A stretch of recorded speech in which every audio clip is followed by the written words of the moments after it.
Noah trying to stay alive here. This is Noah's last chance. Yeah. He needs to win off this. Backdash, no conversion, and that is it! Waxel! Oh, Chris tried for something. This could do it. That's gonna do it. Yes. He's getting more. That's that. Mike Ross eliminates Chris G. Yeah. Oh my God. All right, ladies and gentlemen, thank you so much for watching Capcom Pro Talk 2-0. Get the stick out of your hand. Don't ever hold one of these again in front of me. Oh, there's Mike Ross takes down Gamer B. on his feet. The crowd is loving it. The Taiwanese newcomer was one of the 2 people that took down Justin Wong. I'm not gonna lie, I had a great childhood. You know, I had very supportive parents. I guess you can say in terms of gaming, I got into it at the age of 3 because I broke my leg trying to emulate Tony Hawk on a skateboard. And my dad apparently felt sorry for me because I was in a cast, and he's like, what can he do? So they bought me a Nintendo, and I was kind of hooked with it ever since. Kung Fu, Contra, Ikari Warriors. I didn't know that, you know, games could be mastered or anything. You know, I was just playing them for the fun of it. I didn't really gain a crazy interest in realizing that there's levels to it until Street Fighter 2 came out. First time I played it at a Pizza Hut. You know, I didn't know what to do. You're seeing 6 buttons where normally you're used to like 2 and all this kind of stuff. So it was just a crazy experience to see that.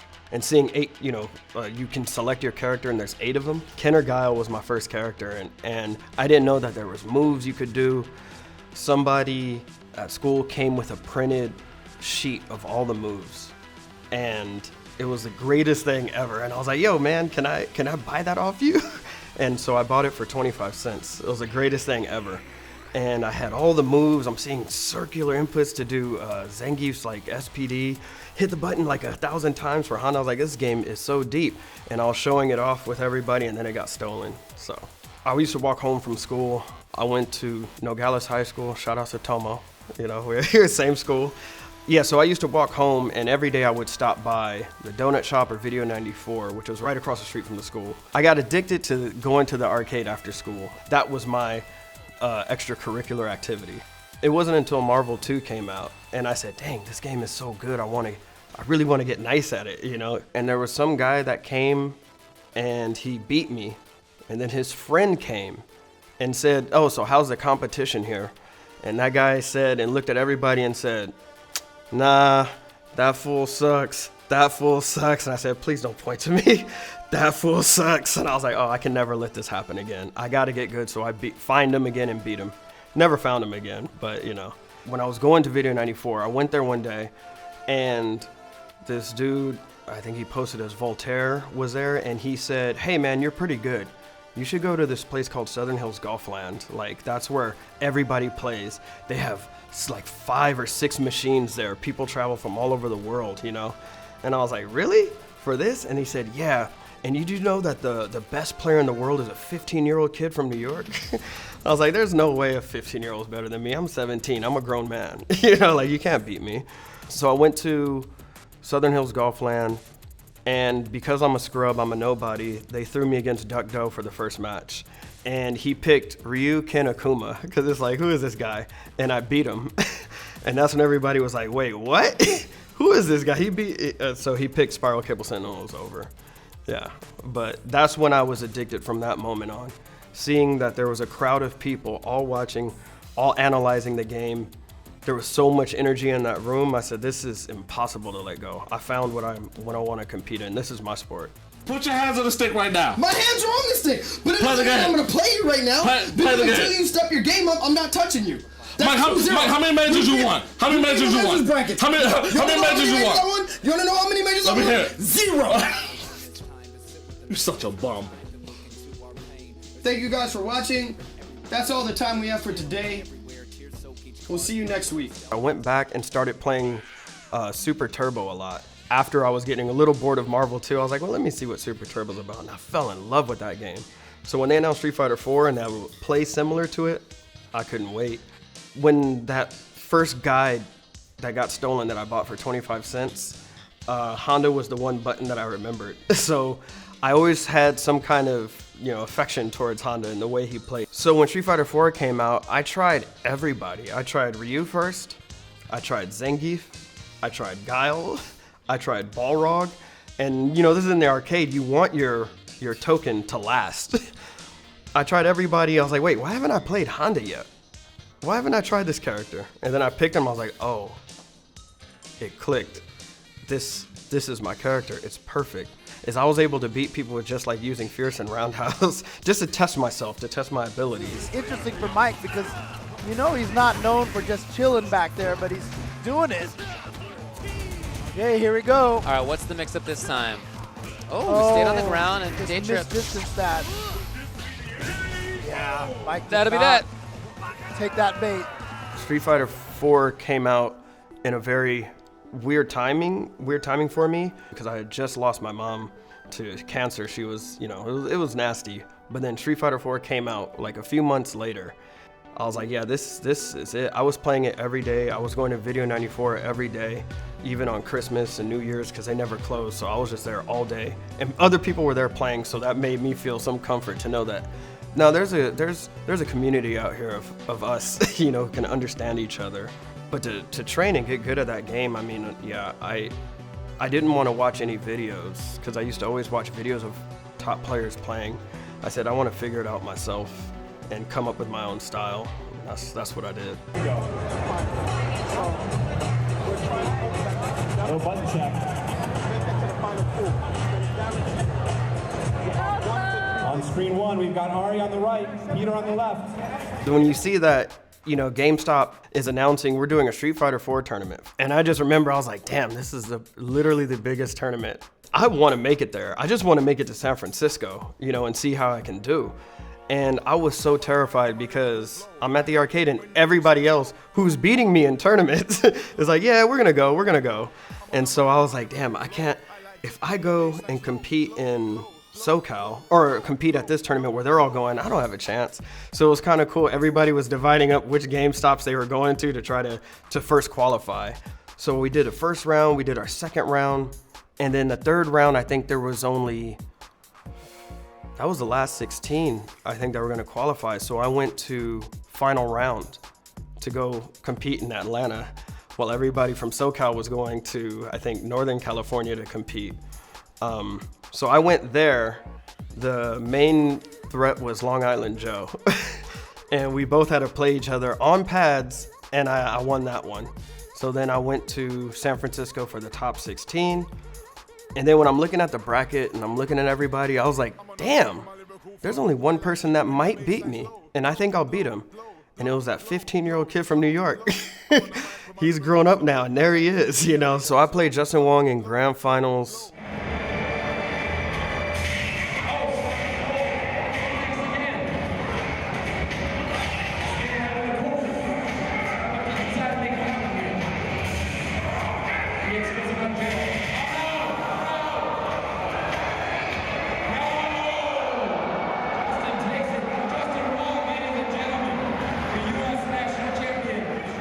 That was our first grand finals match.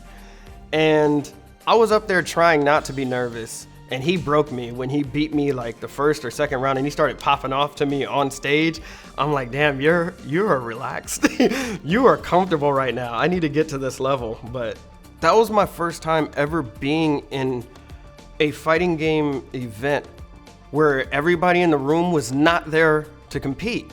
Every time we go there, we're all competitors in the room. We all understand that energy, the nerves that you get on stage. These were people that were fans. They were waiting outside for hours to get in, and they filled up the whole building. Afterwards, there was a bus for us to get back. So we're all on the same bus. Me, Justin, Daigo, everybody, we're all on the same bus. And there were people trying to rush in to get in the bus, take pictures and get autographs. We're like, this is insane. I've never seen or experienced anything like that. I, Mike Ross, solemnly swear to never try to play this game smart again as long as I live. I never wanted to be on camera. I wanted to be in the background always. So when Street Fighter 4 came out, I was like, damn, nobody's jumping in front. I would go to Video 94, Gutex would pull up, we'd be playing some of the last ones there, and then we would just talk outside. where like we just clicked on the same wavelength, where it's like, yeah, there's so much more that we can do. And he was in production. I was doing music videos for people. And so I was like, well, let's just combine it. And like, let's just make it happen. How Cross Counter came to be is we went to audition for Ultimate Gamer. I told Ryan I didn't want to do it. I was like, yeah, I don't want to. I was like, man, no, I don't want to be on camera, nothing like that. He's like, all right, well, I'm going down. If you change your mind, let me know before Wednesday. So I was bored. I was like, all right, you know what? Screw it. Why not? Let me just try it. So I remember we went to the first round of auditions, and I think it was DJ Wheat that was there. And he told us, no, you guys are good. Go, we'll get you at the next round. So I was like, oh, damn, that's cool.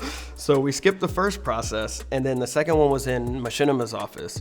This dude, Jose, is like, yeah, we got Super Street Fighter 4 in early, but nobody here knows how to play this game. If you guys want to come here and, you know, play it for us and we record you, you know, we'd be very appreciative of that. We're like, let's check our, yeah, okay, so of course we're gonna do this. So we got to play the game early. They recorded it for Machinima. And when they saw our dynamic, they said, wait a minute, do you guys want to do more here? Like, can we give you guys a show or something that you do regularly? They said, come up with some show titles. So we came up. Yeah, it wasn't Cross Counter originally, but I'm pretty sure it worked out for the best. I think we had Grinding It Out, Keeping Up on the Grind, really corny names. And then Ryan was like, yeah, I was in the shower and I just thought Cross Counter. I just wrote that as an option and they all picked that one. So that's what stuck. Yeah, so we were doing a weekly show with Machinima. And our first video dropped, this is 2010, I think it hit like over 100,000 views. We're like, what the hell? Like, you know, I'm expecting 2,000, 5,000 maybe, but 100K, we're like, damn, there's fighting game fans out there, so. That is unbelievable.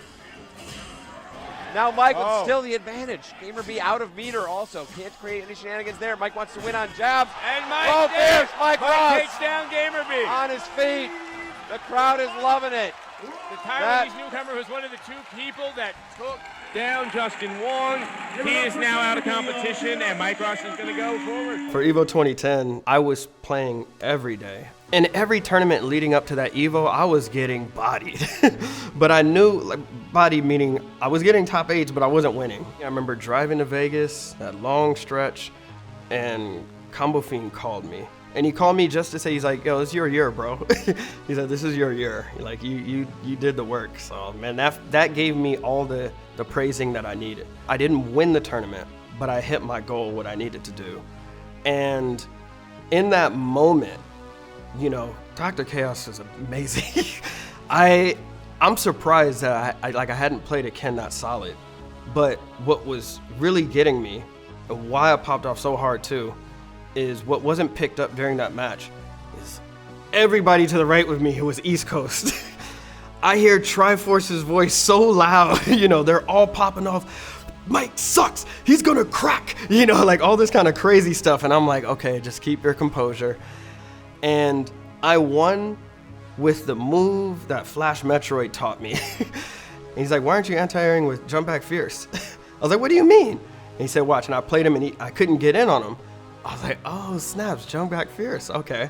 So let me walk in, let me bait the distance where he's gonna jump and I'll jump back fierce. Cracking mentally, wow! Wow! Okay. Double wow, now crowd on their feet. Crowd's getting ready to explode. What will it be? Mike Ross, they're all on their feet!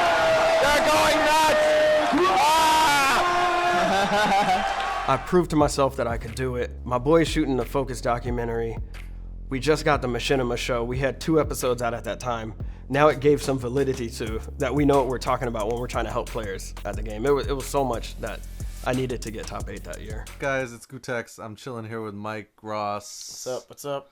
And we just finished shooting Cross Counter, and then we decided that it would be cool to play some games. The first few episodes of Excellent Adventures, there was no video because I didn't want to be on camera. So it was just audio and we were messing around. And then we brought in our mutual friend, Steve, who is videotaping us. And I think our first episode that we ever videotaped was at James Chen's house. We had Justin Wong there, Gamer B, and all this kind of stuff. So it was like really, your first visual experience is you're seeing all these people in the room. Shout outs to Kenny Omega, of course. He was, you know, kind of really catapulted it. Austin Creed. Because of the way I am as a person, I don't want to be on camera necessarily. I did it because somebody had to do it. Nobody else was doing it. Show you this is how. You know, you just have to take the jump and put yourself in front of there. And then they're asking us to go and speak at the White House. Nah, I'm good on that. You know, you understand? Like, that's a bit too much for me for me. You know, again, it was a lot of internal anger that I didn't know how, you know, I directed outward rather than inward, you know? So even though I know I did do it, but inside I was dying inside, man. I was dying inside, because I know where it goes from there. So I needed to take a step back. I had some good talks and connections with my family to kind of get me to snap out of it and just say, you know, so what? You know, just do it. So what? Who cares? Oh, boo-hoo, you know, kind of thing. You know, just own up to it and just get out there and do what you do. Yeah, I had some wake-up calls. One of the biggest helps is a retired man coming to me and saying, hey, man, he actually had asked me since 2018 to come to Singapore, you know, and do stuff with him. Come to Singapore, come to Singapore. I said no in 2018, 2019. The world shut down in 2020. Then in 2021, I said, I'll consider it, but I didn't do it. And then in 2022, that's when this fool got on a plane from Singapore to LA to visit me and say, all right, I'm here. You ready to go? I was like, yo, for reals? I was like, yeah, well, let's just try it. And then I went out to Singapore and I got involved with a lot of the gaming stuff out there, doing stuff with Cien, with Versus Vortex, and that really, I was like, okay, now I remember, you know, this feels good and it feels right. I'm happier doing this now, so. Hey, what's going on, everybody? We have a special video for you today from the Versus Vortex team. Versus Vortex, it's me and Cien dabbling with various games and kind of just getting Singapore culture on video. Cien, you're gonna teach me all about what it means to be a Singaporean today. Being in Singapore and not being in EWC is something that I'll be really proud of. It's National Day today. Like, EWC, you already know, English winning country. Not for the English speaker like me.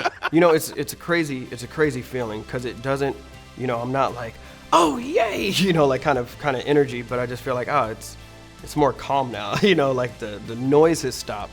So now I can be I'm more level-headed and I won't be distracted as before. I won't let the things that got me, you know, down before affect me now. So I needed to go through all of that. I had to experience it so I know how to manage myself moving forward. So I feel like I'm in a much better place today. What I tell myself is, because I've had a few interactions with people and they've expressed to me what I meant to mean to them. And it did kind of get me in a way where it's like, damn, you know, I don't want to abandon, you know, that these people, have them feel lost in any type of way. So I did kind of make a personal oath to myself that, no, I'm not going away. Yeah, I don't want to, you know, yeah, I'm not going anywhere. They're off on their feet. They're going nuts.